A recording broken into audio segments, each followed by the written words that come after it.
Hoy hablaremos del cómo va la reforma al sistema de justicia penal. Acompáñenos.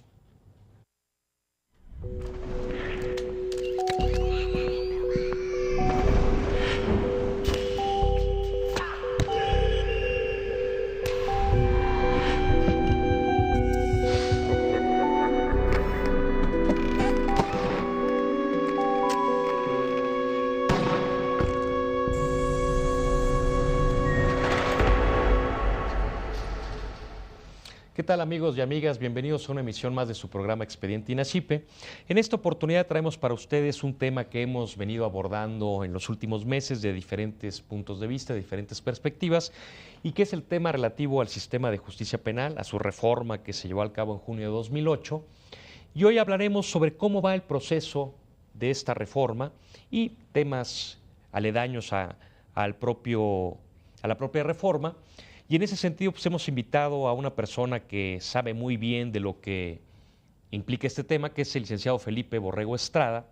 Él es licenciado en Derecho por la Universidad Autónoma de Zacatecas, con estudios internacionales en Derecho Mercantil y Derecho de Competencia en la Universidad de Salamanca, España.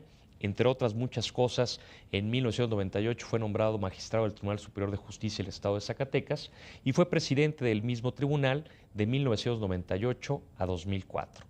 En diciembre de 2008, desde entonces a ahora, fue nombrado por el presidente de la República como secretario técnico del Consejo de Coordinación para la implementación del sistema de justicia penal, que es el tema que abordaremos el día de hoy. Y pues bienvenido, señor. No, al contrario, muchas gracias por la oportunidad.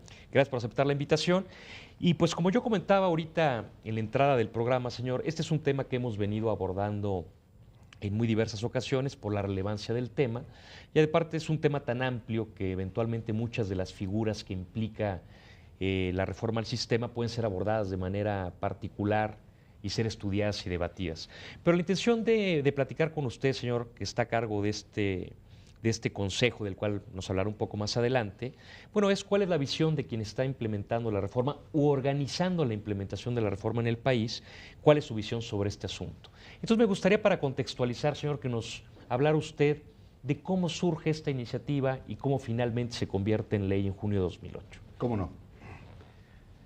Sí es muy importante conocer el nacimiento de las reformas constitucionales, porque de esa manera la sociedad, sobre todo, puede darse cuenta de que el cambio era necesario y el cambio es sustantivo. En el año 2006 se realizó una encuesta donde aproximadamente el 82% de la sociedad mexicana no creía en las instituciones de justicia y de seguridad en este país, en la procuración y en el sistema judicial. Cuando una sociedad no cree en sus instituciones de justicia, pues la misma sociedad no está creyendo en el Estado, Claro. que debe ser un Estado de derecho. Se dieron varias iniciativas en el Congreso. Desde la legislatura 59 ingresaron a la Cámara de Diputados varias iniciativas. Después, en la legislatura 60, tanto el presidente Calderón como algunos partidos políticos presentaron iniciativa para reformar de manera integral lo que era el sistema de justicia penal. Pero era un vuelco de 180 grados. Y aquí hay algo que me parece importante que se sepa. Todos conocemos el año 2006, donde existía polaridad en los partidos políticos, donde en la Cámara de Diputados se daban conflictos serios. Ustedes recordarán tomas de tribuna, casi pleitos físicos. Bueno, pues sí, que todo eso complica el tratamiento de temas como este, ¿no? Así es, pero aquí lo extraordinario es que en este tema todos los partidos políticos votaron la reforma constitucional sin excepción. De todos los diputados presentes, solo hubo 6 votos en contra. Si estamos hablando que estuvieran los 500 diputados, estamos hablando de que todos los partidos políticos votaron a favor de la reforma constitucional. Es decir, no nada más la sociedad, sino los partidos políticos, las Estaban fracciones parlamentarias convencidos estaban de que era necesario. así es, Necesaria esta estaban reforma. convencidos que era urgente y necesario modificar el sistema de procuración y de administración de justicia. Entonces, yo creo que este tema debe de tomarse en consideración para que se convenza a la sociedad que esta reforma es en beneficio de ellos mismos. Ahora, señor, ¿en qué sentido se planteó la reforma? Un poco del por qué nos los comenta ahora, ¿no? Desde estas encuestas de opinión, en el sentido de que la población consideraba que sus instituciones de procuración y prestación de justicia no estaban funcionando, el convencimiento de los propios actores políticos de que efectivamente había que reformar este sistema, es un poco el porqué. Pero, ¿qué pretende esta reforma? Al cambiar el sistema, pasar de qué a qué, o cuál va a ser el beneficio tangible si eventualmente, y esperemos que así sea, esto finalmente logra aterrizar después del periodo de la vacatio legis, ¿qué es lo que vamos a percibir los ciudadanos en un nuevo sistema de justicia penal? Yo creo que primero alejar lo malo que teníamos anteriormente. ¿Qué es lo que teníamos anteriormente? Un sistema anquilosado, viejo, oscuro, un sistema en el cual ni el mismo acusado, ni el mismo procesado, ni la víctima sabían cómo iba el expediente, cómo iba su juicio. Era un expediente que se tenía, el juez lo tenía en papeles, de tal manera que no conocía más que el juez lo que se podía tener en el procedimiento, y eso pues era en contra de varios derechos de las víctimas, derechos de los procesados. Ese es uno de los puntos torales e importantes que se tienen en nuestro nuevo sistema de justicia penal. Por otro lado, es necesario opinar y comentar que ese oscurantismo de la justicia penal se estaba quitando en nuestros países, y sobre todo en América Latina, Argentina, sobre todo Chile, Colombia, Costa Rica, ya estaban avanzando en este tipo de sistema de justicia penal de tipo inquisitorio, donde el Ministerio Público también tenía toda la fuerza de la ley y el acusado nada, a llegar a un sistema donde que se denomina acusatorio adversarial, donde las partes tienen una igualdad. Entonces ahí se definen ciertos principios. La oralidad, de ahí viene el nombre de que sean juicios orales, pero la oralidad es solo uno de los principios en los cuales descansa el sistema adversarial. Sí, tal vez el que más conoce la gente, el que más se difunde, pero como usted dice, es un principio dentro de todo el sistema, ¿no? Sí, y se les dice juicios orales cuando son lo que son verbales. Una de las características primordiales y de los grandes beneficios es que el juez va a tener, dentro de la oralidad, la obligación de explicar la sentencia públicamente, es decir, tiene que fundar su sentencia y decirla hacia la sociedad. Un principio también importante es el de la publicidad. Los juicios ahora tienen que darse en público. Puede ir cualquier persona, medios de comunicación, pueden ir familiares de las víctimas, familiares de los acusados, y ahí eso nos trae también grandes beneficios. Además de la gran transparencia que se da, pues la necesidad de que existan los actores que intervienen en un juicio, mejor preparación. El Ministerio Público tiene que prepararse porque va a dar la vista a toda la sociedad, el defensor de oficio o el defensor privado, el juez, y esa publicidad que se da nos da uno de los, o quita uno de los grandes desaciertos que tenía el anterior sistema, que era la opacidad. Otro principio que también se va a dar... saber qué pasaba en un juzgado. No se sabía, realmente no se sabía. Y si yo le platico también que uno de los principios de este sistema adversarial acusatorio es la inmediatez, nos vamos a dar cuenta también de una tragedia que existía. ¿Qué se refiere a qué, señor, para la gente que nos escucha? Es que el juez debe de estar presente en todas las audiencias. Necesariamente. Necesariamente. Se tiene un dato importante. El 92% de las audiencias, con datos de antes de la reforma constitucional, no estaban presididas por el juez. Sí, es un dato Es escalofriante. un dato realmente Presididas muy por el duro. secretario de acuerdos, desde Normalmente luego, por el pero no por secretario, el juez. ni del de acuerdos, ¿eh? Ujú. El encargado de la mesa. El encargado de una mesa, y el 92% no estaba el juez. Y el 80% de los que fueron sentenciados no conocieron a su juez. Ese principio de inmediatez nos va a dar la cercanía y el conocimiento directo que tenga el juez sobre el acusado para tener una justicia Desde mucho luego, más humana. porque incluso en principio para la gente que no está involucrada en asuntos de tribunales, pues puede resultar muy difícil de entender cómo es posible que un juez pueda sentenciar a una persona que ni siquiera ha visto, ¿no? Así es. Digo, yo creo que se pueden percibir muchas cosas del contacto directo y eso es lo que persigue la inmediatez, ¿no? Muchas cosas. Además de conocer personalmente al acusado, va a conocer personalmente a los testigos.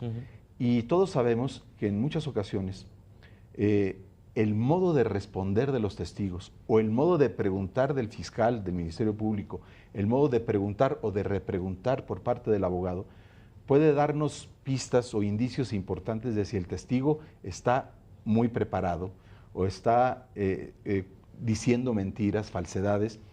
Y ya el conocimiento directo del juez, eso también modifica mucho el conocimiento tanto del hecho como de la prueba en ese momento. Sí, y todas las determinado. actuaciones las está percibiendo en vivo, ¿no? Sí, eso yo creo que es muy importante, muy importante. Otro principio que también es básico es el de la concentración. El juicio se lleva en una sola audiencia. Ahí se deben de desahogar todas las pruebas en una sola audiencia. Claro, si no termina en un día, se llevará al día siguiente. Pero es de manera continua. Pero es de manera continua.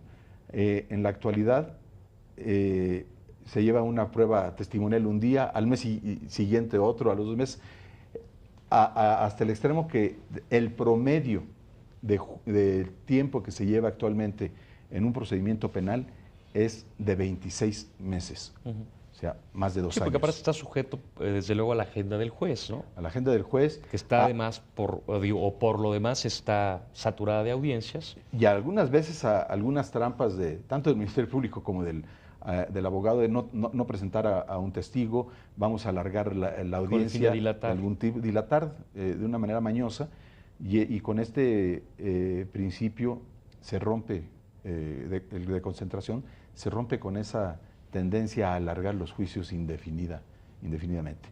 Y el principio también en el cual las partes son iguales entre sí, tanto el abogado como el fiscal o el Ministerio Público, es decir, la víctima como el procesado. Eso que sí que va a tener conocimiento recíproco de pruebas, de elementos y de actuaciones que obran en el expediente previo. Sí, eso nos lleva a algo que va a ser primordial en este sistema. Al desahogarse todas las pruebas en una misma audiencia, en una audiencia pública, en una audiencia oral, deben de llevarse a cabo con una gran preparación. Al decir una gran preparación, significa que ahí es donde se va a probar. Y anteriormente, en la investigación, en lo que se llama la averiguación previa, el Ministerio Público hacía las investigaciones, primero sin participación del abogado o sin participación del procesado, del indiciado. Y él hacía o elaboraba o inventaba las pruebas. Ahora no. De ahí la denominación esta de inquisitorial, ¿no? De ahí del sistema inquisitivo. Viene también de la Inquisición o de la Santa Inquisición, que ahí no había más que la ley de decir el juez te condeno y tú no hables. Y el Ministerio Público así está trabajando, donde no se ha implementado esta reforma, así está trabajando. Y llega al juicio, llega al proceso, y lo que él actuó durante la averiguación previa, las pruebas que él supuestamente recabó, o que inventó, como decimos, o que forzosamente recabó, hacen prueba plena en el juicio. Ahora no. Lo cual era muy difícil revertir. Oiga, señor, estamos llegando a un primer corte, que es muy breve para regresar a platicar de este mismo tema. Vamos a un corte.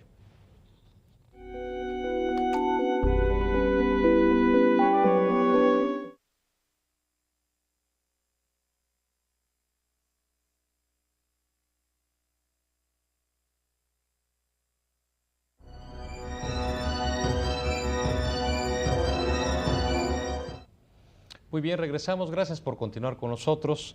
Les recuerdo que estamos hablando de la reforma al sistema de justicia penal, cómo vamos, y nos acompaña el licenciado Felipe Borrego Estrada. También les recuerdo que nos interesan mucho sus comentarios, opiniones, sugerencias, los cuales esperamos en expediente.inacipe@inacipe.gov.mx, o bien también llámenos al 5487-1500 a las extensiones que ahora aparecerán en su pantalla.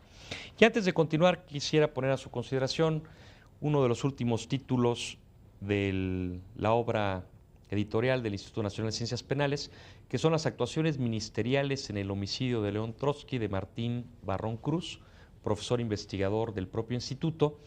Esta obra tiene, aparte del rigor que caracteriza a Martín Barrón en sus investigaciones, la característica que es la visión de este crimen que en 1940 conmocionó al mundo por trazarse de Trotsky, que es la visión del acusador. Hemos tenido una serie de versiones sobre el personaje, sobre la función de quien fue juez, en ese caso Raúl Carrancá, y ahora es la visión de quien fue Ministerio Público, quien fue el acusador de este homicidio que, repito, en 1940 causó conmoción a nivel mundial. Si le interesa, llámenos, tenemos 5 libros para aquellas personas que nos escriban y que estén interesados en el tema. Señor, pues continuamos con el tema. Nos decía usted y nos platicaba de algunos principios que tienen que ver con el nuevo sistema de justicia penal, porque estábamos en esta parte de qué es lo que pretendíamos. Y nos ha dicho usted que era mudar de un sistema de justicia que se ha denominado inquisitivo, inquisitorial, mixto, para pasar a uno de tipo de corte acusatorio con algunos principios que nos ha comentado ya. Y es finalmente así como arribamos a junio de 2008, que es que se aprueba la reforma. Así es. En junio del 2008 se publica el decreto donde se reforman los artículos constitucionales y en los artículos transitorios de esta reforma constitucional nace lo que es el Consejo de Coordinación para la implementación de las reformas constitucionales en materia de justicia penal y seguridad. Y esto consta en los artículos transitorios. En los artículos transitorios de la reforma constitucional. Y ahí mismo también nace la Secretaría Técnica de ese Consejo. La Secretaría Técnica es la encargada de apoyar y coadyuvar a los estados o a la federación para que se implemente el sistema adversarial, el sistema acusatorio, o sea, el nuevo sistema de justicia en el país. La reforma constitucional también en los artículos transitorios nos habla de que el sistema debe estar implementado o implantado en todo el país en 8 años, a partir del día siguiente de la publicación, 18 de junio. Eso no significa que dentro de 8 años debe de comenzar, sino que desde ahora se implementa y en el término de 8 años deben de ya estar trabajando máximo. todos. Máximo. De los cuales llevamos ya casi año y medio. Así es, llevamos un año y casi medio, ¿verdad? En el cual ya se ha estado trabajando por parte de los estados y la misma federación para poco a poco implementar. Esto hay voces que nos dicen que es mucho tiempo, hay voces que nos dicen que es poco tiempo. La experiencia internacional nos dice que es un tiempo razonable, quizá en algunos lugares con mucho más dificultad, más compleja la implementación por las razones especiales y características de algunos estados o alguna entidad como puede ser el Distrito Federal, como puede ser el Estado de México. O sea, los grandes centros de población quizá dificultan un poco más la implementación, pero tenemos una vacatio legis sui generis, en el sentido de que no es vacatio legis para que no se haga nada durante ese tiempo, sino que tenemos un término constitucional para que inicie la reforma de esta manera. Oiga, señor, de esta vacatio legis, de la cual hemos comentado que ya ha transcurrido aproximadamente año y medio, tiene que ver con que la envergadura de la reforma implica que hay que hacer un gran esfuerzo de coordinación, tanto con los estados y la federación, tanto como el Poder Judicial, el Ejecutivo y el Legislativo. La función de la Secretaría, que es ir guiando, ir dando dando a conocer experiencias de los estados que ya van más avanzados que los otros. ¿Cómo se va concibiendo el trabajo de la Secretaría? Porque evidentemente la Secretaría, supongo, no puede hacer el trabajo particular de cada estado, ¿no? Sería una tarea imposible, tanto económicamente como en términos de hacer el trabajo, ¿no? Entonces, ¿cómo se va concibiendo el trabajo de la Secretaría? Pues el artículo constitucional, transitorio constitucional, nos define la función de la Secretaría en muy pocas palabras. La Secretaría será apoyo y coadyuvancia para la Federación y los estados, para la implementación de las reformas, donde así lo soliciten. Es decir, la letra del constituyente permanente, la intención del constituyente permanente nos dice que la Secretaría Técnica irá a los estados o a la Federación cuando nos soliciten. Nosotros estamos yendo a todos los estados, ya hemos transcurrido la gran mayoría de los estados, los hemos visitado, para apoyar, para orientar en qué consiste el sistema. Y eso, como lo decimos, sí realmente es imposible que la Secretaría Técnica sea la operadora de la implementación.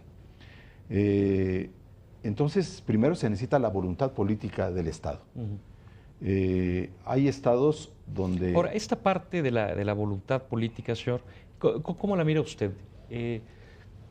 Yo estoy convencido de que para que eventualmente cualquier reforma y en cualquier ámbito, aquí particularmente el jurídico, pueda eventualmente llegar a buen puerto, la gente se debe convencer que es una buena reforma, sobre todo quienes las van a implementar, quienes las van a operar. Sí. ¿Cuál es la percepción de usted de cómo han recibido la reforma, por ejemplo, los estados, los gobernadores, los poderes judiciales locales? ¿Creen en la reforma, no creen en la reforma? ¿Paulatinamente se han convencido? En términos generales, la creen. En términos generales también saben de la necesidad de reformar un sistema de justicia. Y yo quiero hacer un paréntesis para decir que aquí la sociedad civil y la sociedad académica, ¿verdad?, están muy involucradas. La sociedad civil ha empujado por medio de organizaciones, hay organizaciones que se dedican exclusivamente, ¿verdad?, a apoyar las reformas constitucionales. Hay sociedad civil a nivel nacional y hay regionales. Entonces, ¿qué nos trae esto como consecuencia?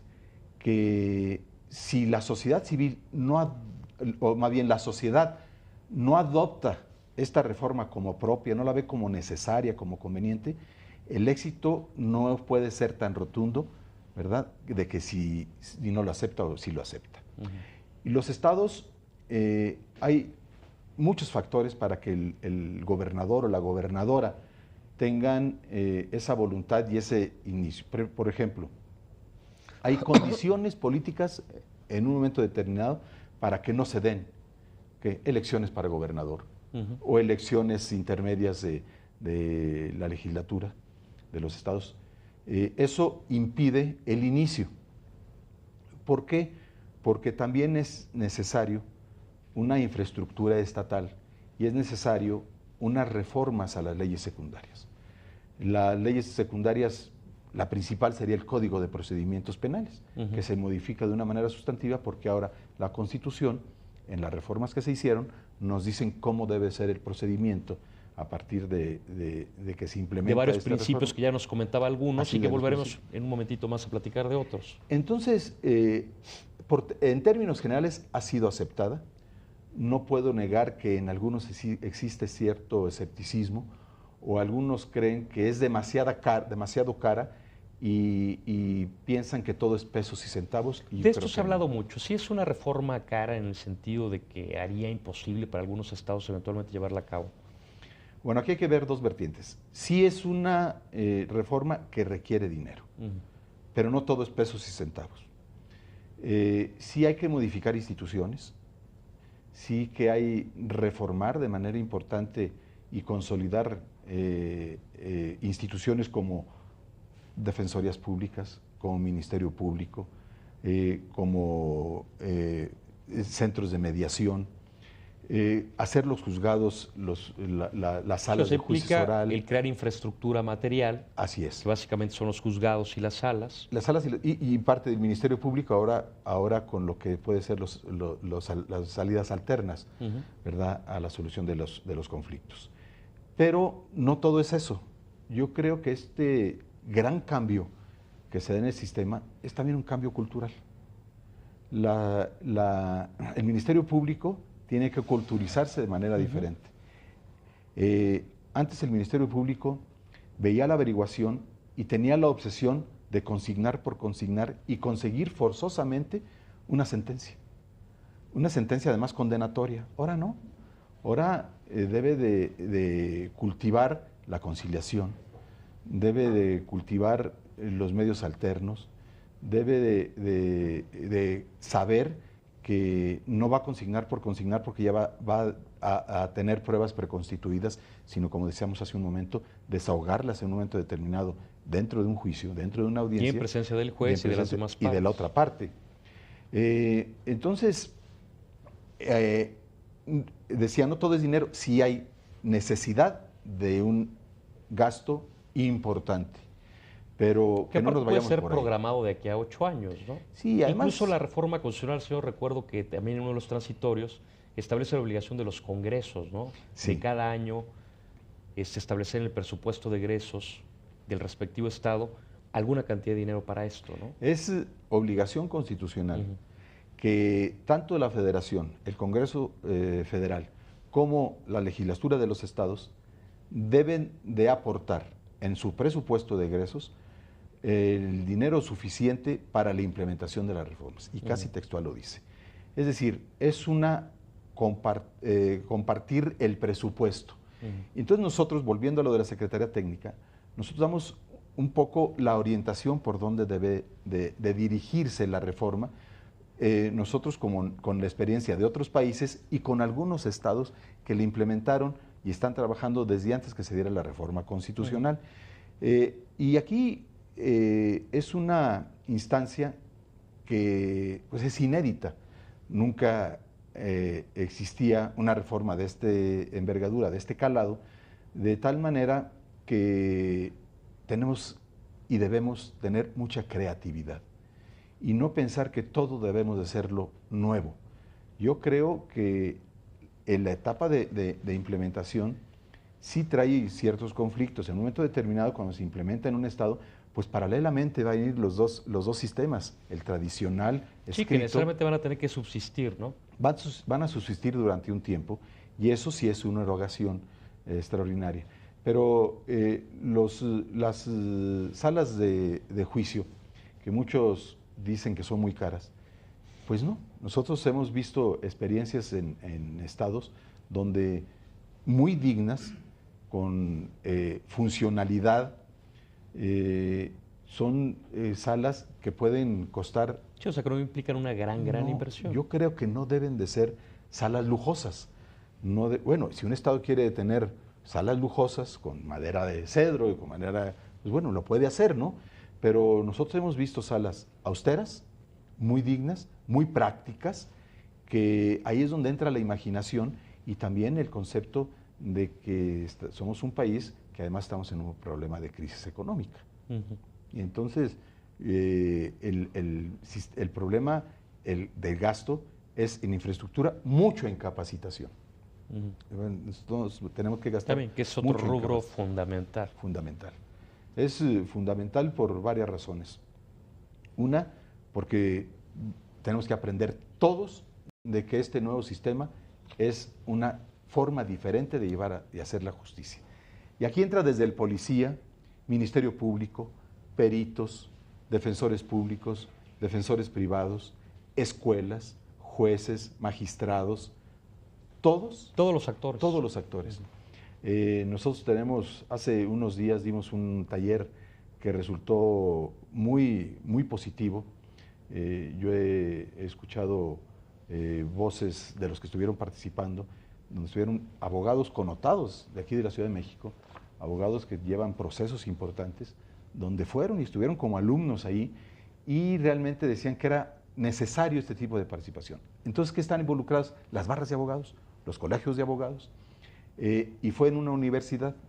Entonces las universidades, independientemente de que deben modificar su plan de estudios, su currícula, deben también ser unos grandes promotores de la reforma. De la capacitación, sí, porque finalmente cuando se implemente la reforma en su totalidad, pues los abogados tendrán que aprender las cosas de una manera muy diferente a como les han venido haciendo por años, ¿no? Así es, el abogado penalista nuevo, así tenga 60, 70 años, debe de aprender y conocer el nuevo sistema y está entrando a una escuela, a un aprendizaje, a una capacitación donde volviendo a su época de estudios, Sí, a su para época aprender a de desarrollar las maduración, nuevas habilidades, ¿no?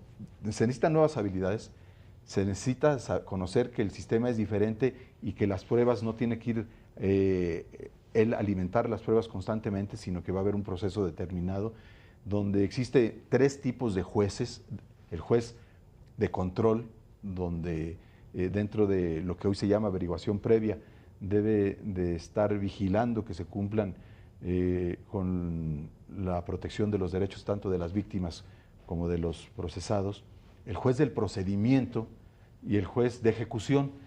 Estos 3 jueces no existen en el sistema tradicional. Entonces los abogados, tanto los particulares como los defensores de oficio, los defensores públicos, que es una institución que en este sistema se debe reforzar mucho porque mucha de la participación son de ellos, y los peritos. ¿Por qué los peritos? Porque los peritos en la audiencia del juicio en la que hablábamos hace rato, que se da en el procedimiento, ellos deben de demostrar con sus habilidades técnicas y periciales que la prueba que se les presentó para ellos y para su análisis debe de ponerla a consideración de las partes y sobre todo a consideración del juez. Sí, ahí se le va a preguntar y repreguntar para que explique cómo llegó a esa conclusión. Las pruebas de los peritos son por escrito y ahí se presentan. Ahora serán por escrito en un momento determinado, pero ahí se deben deshogar. Tiene que ir a oralmente, explicar de una manera su verbal dictamen. y explicarlas. Oiga, señor, y también en este sentido, yo imagino que un motor de cambio fundamental van a ser los jóvenes que actualmente están estudiando, ¿no? Sí. Porque los que ya somos abogados y los que se dedican a la rama penal, bueno, van a tener que capacitarse en nuevas habilidades por esta mudanza de sistema que pasa de un sistema eminentemente escrito, inquisitivo, a uno ya más de tipo oral y donde cambian muchas reglas del juego. Pero estos jóvenes que ahora están en la universidad, yo creo que ellos, que se van a enfrentar prácticamente ya a eso, y a lo mejor les toca algún breve periodo de la transición, donde necesariamente van a tener que conocer el actual sistema con el que estamos pretendiendo reformar, ellos van a ser motor de cambio, ¿no? Sí, hay una experiencia en Europa donde se dice que la consolidación de este sistema nuevo es en el cambio generacional. Los que son actualmente jóvenes son los que van a consolidar el sistema porque son los que van a nacer y a aprender sin la contaminación del anterior el nuevo sistema. Por eso es muy importante las universidades. Hay un estado, y lo voy a decir, Durango, donde me sorprendió de manera importante y de manera grata la forma en que involucran a la Universidad del Estado en la implementación de la reforma. De la Universidad Juárez. La Universidad Juárez del Estado de Durango. Ellos van a iniciar el día 14 de diciembre el nuevo sistema, nada más en el Distrito Judicial de Durango. Y nosotros tenemos un convenio de colaboración con la República de Chile y promovimos un viaje a ese país para que conocieran el sistema. Entonces invitamos a varios estados de la República y que nos mandaran o a un juez o a un magistrado o al procurador, y ellos mandaron al director de la Facultad de Derecho. Era el único del país. Entonces, ¿por qué? Entonces ellos dicen, porque van a ser base y fundamento importante en la implementación. ¿Por qué? Porque ellos son expertos en educar en las universidades, son expertos en enseñar y en capacitar. Entonces, la universidad, el Estado le dijo a la universidad, tú, Facultad de Derecho de la universidad, vas a ser factor importante para que me capacites jueces, ministerios públicos, policías. Pero al mismo tiempo, ellos por su función sustantiva están capacitando y educando a los alumnos. Ellos normalmente son abogados, capacitan a las barras. Entonces se dio una reproducción de capacitación por un actor que es por vocación natural en la enseñanza del derecho. Y eso nos trajo, le trajo al Estado de Durango pues un éxito en la capacitación, de tal manera que los jóvenes que están en la universidad captan ya de una manera importante lo que es el nuevo sistema, y el otro sistema lo están queriendo olvidar. Claro, y aparte la propia autoridad escolar, con base a esta nueva experiencia, bueno, también se aboca precisamente a hacer el cambio curricular de los que están estudiando y generar la capacitación para los que ya salieron de la universidad, ¿no? Señor, ahora tenemos que ir nuevamente a otro corte, que es muy breve. No se vaya, regresamos.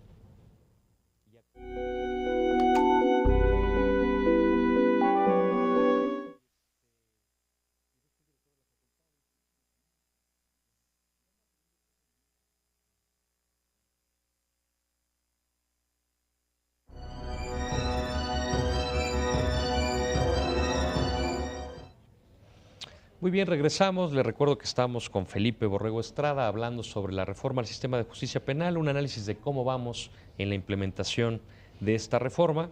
Y también les recuerdo que nos interesan sus comentarios, opiniones, sugerencias, las cuales esperamos en expediente.inacipe@inacipe.gov.mx, o bien llámenos también al 54 87 15 00, a las extensiones 1560 y 1561 que aparecerán ahora en su pantalla. Señor, nos quedamos en el anterior corte, platicábamos sobre cómo se han difundido en los estados, para hablar usted particularmente de Durango, pero yo le preguntaría, a la manera del título del programa, año y medio, ¿cómo vamos? ¿Cómo vamos en los estados? Es muy interesante la pregunta y nos da la oportunidad, me da la oportunidad a mí como secretario técnico, de difundir y de comunicar a la sociedad el camino que se está siguiendo. Hay 3 o 4 bloques de estados, así lo estamos nosotros catalogando y así los tenemos divididos. Hay estados donde ya está implementada la reforma.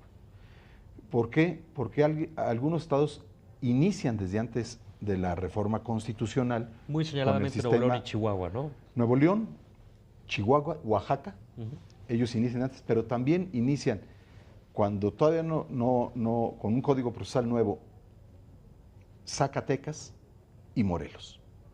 Esos estados inician la reforma constitucional y ya los tenemos catalogados como un bloque importante.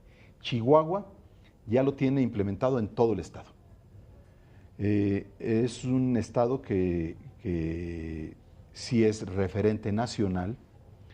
Ahí lo que nos interesa, y con todo el respeto a la soberanía, a la autonomía y a la independencia del Estado, nosotros queremos conocer más a fondo cómo fue y cómo está caminando, para conocer las debilidades que se tuvieron. Sí, que es una parte importantísima, ¿no? Debemos de conocer. En esta función de asesoría de la Secretaría, bueno, pues dar a conocer las experiencias exitosas, pero algunas otras que también no lo han sido, ¿no? Sí, yo creo que han tenido tropiezos, han tenido dificultades, pero también ha de existir alguna debilidad en el sistema que debe de modificarse para otros, ¿no? Y Chihuahua es un referente, Oaxaca lo ha hecho bastante bien, está en dos distritos, le faltan otros 2, y con eso terminaría todo el estado. Porque son de las cosas que deciden también los estados, ¿no? Es decir, se entra al mismo tiempo en todos sus municipios y distritos judiciales, o si lo van haciendo paulatinamente, ¿no? La reforma constitucional nos da 2 formas de implementar la reforma. Una por región y otra por delito. Por delito entró, por ejemplo, Nuevo León. Nuevo León entró por delitos y podría ser una forma. O sea, es decir, entró en todo el estado al mismo tiempo, pero tampoco, por tipo de delitos. Él combinó los 2, combinó estado con región, pero solamente para algunos delitos en lo particular.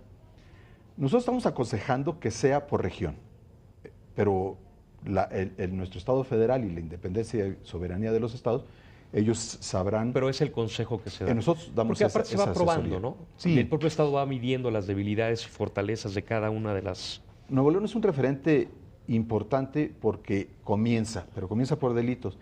Y ahorita están en un proceso con el cambio de gobernador, que por cierto tiene gran interés en modificar el procedimiento que se sigue en ese estado. Yo he estado con las autoridades de Nuevo León la semana pasada y tienen gran interés en volver otra vez a retomar todo el sistema para darle un cauce definitivo ya por región, de tal manera que entren todos los delitos y como se está haciendo en todos los estados. Zacatecas inició el 5 de enero de este año, nada más en el distrito de la capital del estado. Morelos inició en el distrito de la capital, Cuernavaca, y ya tiene otro distrito más avanzando. Y el Estado de México comenzó ahora el 1 de octubre, también en el distrito de Toluca y otros 3 municipios aledaños a Toluca. Es decir, tenemos un bloque de estados que de una manera general como Chihuahua, por distritos más avanzados como Oaxaca, o nada más o Morelos, o en uno, han comenzado. Ese es el primer bloque de estados, como va trabajando la reforma. Y de ellos hemos aprendido. Genéricamente de este primer bloque, ¿cómo van? ¿Ha sido la experiencia, ha sido positiva a juicio de estos propios actores, de lo que usted ha logrado recoger? Sí, pero todo es perfectible. Yo creo que ha tenido... ¿O son más las voces que dicen, no, regresemos a como estábamos, o ahí vamos? No, creemos que al contrario, las voces es a continuar y a reforzar. Yo realmente tengo que felicitar a estos estados porque con mucha valentía se lanzaron y están trabajando con dificultades, haciendo que los demás que vienen atrás aprendan, ¿verdad?, de los errores, de los fracasos, de los tropiezos que ellos tuvieron. Desde luego. Entonces están sirviendo también como capacitadores. De Chihuahua y de Oaxaca van a muchos estados, magistrados, jueces, ministerios públicos, a dar a conocer a conocer y a dar clase y a enseñar a los demás, a capacitar. Claro, hay que hacer esto, no hay que hacer esto. Así es. Nuestra experiencia es así, ya sabe. Entonces, estos estados sí creen en la reforma, como digo, es perfectible. Sobre todo, hay algo que en algunos estados vemos como constante, una falta todavía de unión en softwares, en cuestiones de sistemas, entre las distintas dependencias, policía, ministerio público, juez, que es muy importante para la comunicación y conocimiento de las personas y la buena administración. Bueno, el primer bloque es ese. Hay otro bloque que son 3 estados que ya tienen aprobado el Código de Procedimientos Penales, que ya tienen aprobados algunas otras leyes secundarias como Ley de Defensoría Pública, Ley Orgánica del Poder Judicial o del Ministerio Público o de la Procuraduría, en fin, varias leyes, algunas modificaciones sencillas al Código Penal, que ya tienen en algunos hasta la fecha concreta de inicio. Son el Estado de Hidalgo, el Estado de Durango, que comienza el 14 de diciembre. Hidalgo, no me equivoco, creo que es el 1 de junio del 2010, y Baja California. Baja California comienza en Mexicali el día 1 de febrero del año 2010. Te dicen, bueno, ¿y por qué tanto tiempo? Bueno, porque se necesita crear la infraestructura, mucha capacitación y también pues, la adecuación de las reformas de sus leyes secundarias.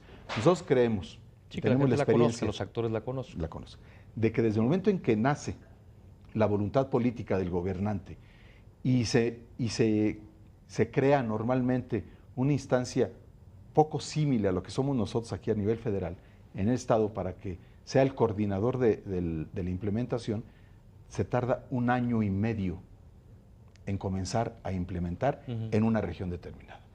O sea, por eso cuando dicen que 8 años es mucho, no es cierto. Si nosotros vemos que tarda 1 año y medio en la implementación en un distrito determinado, Después van a pasar a otro distrito, a otro distrito, a otro distrito, hasta que cubran todo el estado. Creemos que los 8 años son suficientes. Entonces, esos 3 estados están por iniciar. Tenemos mucha confianza en que tengan éxito. La voluntad la hemos visto en los actores, tanto en los presidentes de tribunales, en los procuradores, en los secretarios de Seguridad Pública y en los gobernadores de los estados. Después viene otro bloque. Que están en preparación. Que están en preparación, pero en una preparación ya seria, ya formal, ya determinada, que ya tienen la instancia de coordinación, donde en algunos ya tienen la iniciativa presentada ante el Congreso del nuevo Código de Procedimientos Penales. En algunos están en su estudio, en su discusión, pero donde ya tienen gran capacitación, donde ya se capacitó a policías, a ministerios públicos, a jueces, o sea, que ya están caminando. Son Yucatán, Tabasco, Tlaxcala, Puebla, Guanajuato y Aguascalientes. Estos estados ya tienen con seriedad, Michoacán también, toda una infraestructura administrativa por lo pronto para iniciar, y se cree que inicien algunos estados, no todos estos 6 o 7, a finales del 2010 o principios del 2011, en determinadas, también ellos creen que va a ser por región. Sí, aparte ahorita ya en principio, es un gran principio el que ya los actores estén puestos de acuerdo, ¿no? Poder Ejecutivo, Legislativo, Judicial de los estados, las barras, todos ya estamos de acuerdo que vamos para esto y empezamos a trabajar. Normalmente se hace así, normalmente se hace un gran convenio entre los 3 poderes, donde involucran a parte de la sociedad civil, de la academia, barras de abogados, y ellos son la instancia donde toman las grandes decisiones para el que está operando el sistema en términos generales. Ellos ya tienen todo muy bien planchado para poder iniciar. Y hay otros estados que ya comenzaron a trabajar de una manera seria. Sinaloa, yo acabo de estar en Sinaloa, fui a Culacán, me entrevisté con las autoridades y ahí vi la unión del presidente del tribunal con el procurador, con el consejero jurídico, que en muchas ocasiones es clave porque es como el representante del gobernador en esto, y al líder del Congreso, estuve con el líder del Congreso también, y vi la gran armonía, ¿verdad? Como también tiene la voluntad política ya Tamaulipas, Sonora empieza a sonar. Hay algunos estados que no, porque acaban de cambiar gobernador. Recordemos que hubo 6 cambios de gobernadores en este año, pero algunos gobernadores ya he tenido contacto con ellos y están por comenzar. Y otros estados donde no hemos visto todavía alguna inquietud para poder iniciar. Estamos visitando a esos estados para decirles que nosotros somos apoyo, somos coadyuvantes de la reforma cuando sí nos soliciten, pero que ellos... empezar, por dónde empezar, qué hacer. Cómo empezar. Entonces, están esos 4 grandes bloques de Estado y la Secretaría Técnica pues tiene una estructura de tal manera que puede prestar auxilio y asesoría en varios temas. Nosotros tenemos la Dirección de Servicios Técnicos Legales, donde nosotros damos a conocer cuáles son algunos códigos, tenemos estudios comparativos, donde sugerimos... sí, incluso proponer códigos tipo, así, ¿no? Así, códigos tipo, y donde decimos cuáles son las leyes secundarias que en principio deben de modificarse. Tenemos la Dirección de Relaciones Interinstitucionales, donde se encarga de estar en constante comunicación, tanto con otros países como las instituciones nacionales, llámese Suprema Corte de Justicia, Congreso, gobiernos de los estados, universidades. Tenemos la Dirección de Capacitación y Difusión, donde nosotros tenemos ya una clara visión de cuál es el proceso de capacitación y a los actores que se les debe dar. De currícula de lo que hay que tomar para actualizar. Y a quienes hay que involucrar. Y un programa de difusión que en su momento debe de darse, porque, como decía, y la sociedad no adopta esto como propio, no es... Sí, no y puede la ser sociedad un es la que va a voluntario. empujar el cambio, ¿no? Así es. Me decía que en Durango volanteaban. Sí, Durango de una manera importante, me pareció muy sui generis, que volantean como si fuera programas el nuevo sistema de reforma y les ha dado éxito. Y tenemos la dirección también de asistencia técnica, donde nosotros decimos cuáles son los mínimos que puede tener, por ejemplo, las salas de juicio oral, que no nada más son las salas, sino tiene que tener pues las cámaras, qué cámaras deben de tener para la filmación, qué tipo de audio, de preferencia por si se para, no audio con el micrófono nada más verbal, sino un audio ambiental. Sí, cuestiones evidentemente técnicas, pues digo, es toda la gama de sistema asuntos técnico. a los que se Así va... es. Cómo deben ser los ministerios públicos, cómo deben ser los centros de mediación, lo de la atención temprana, o sea, las instituciones, la asistencia, la cuestiones técnicas, ¿qué les recomendamos en cuestiones de sistematización?